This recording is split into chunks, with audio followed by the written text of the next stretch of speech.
ఇప్పుడు మీరు చూస్తున్నటువంటి బర్రె గత 20 సంవత్సరాలుగా మా ఇంట్లోనే ఉంది. One of the family member లాగా. అది పుట్టడమే మా ఇంట్లోనే పుట్టింది. అంత మంచి బర్రె. దాన్ని పాలను అమ్మడం ద్వారా సుమారు ఒక 5 లక్షల వరకు అప్పు పూడింది. సమ్మర్లో కూడా వదిలిపెట్టినా కానీ అన్ని బర్రెలాగా పారిపోయేది కాదు, ఇంటికే వచ్చేది. మా బర్రెతో పాటు ఒక 40 బర్రెలు కూడా వదిలిపెట్టేటోళ్ళు. ఎందుకంటే ఈ బర్రె ఎడిపోయినా సాయంత్రం వరకు ఇంటికి వస్తుంది. దీంతో వదిలిపెడితే మన బర్రెలు ఇంటికి వస్తాయని నమ్మకం అందరు. అది ఎప్పుడు మిగతా బర్రెలను అన్నింటినీ తీసుకొని సాయంత్రం వరకు ఇంటికి వచ్చేది.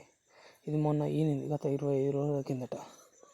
ఈనితే సాయంత్రం మేము మేతకు తీసుకొని పోతే అది పాము కరిచింది. అది మేము చూడలేదు. తెల్లారేసరికి ఇబ్బందిగా ఉంది అని డాక్టర్తో ఇంజెక్షన్స్ చేపిస్తే వాతం చేసింది అన్నాడు. సరే అనుకున్నాం. తెల్లారే పొద్దునసరికి నొర్రు కాకుతుంది, ఏమైంది అనేసరికి కొంతమంది చూసి పాము కరిచినట్టుందని అన్నారు. డాక్టర్ వచ్చేలోపు చనిపోయింది. అది చనిపోయేటప్పుడు అది మమ్మల్ని చూసి ఏడ్చింది. అప్పుడు అది ఏడ్చినప్పుడు మేము అందరం కూడా ఏడ్చేసాం.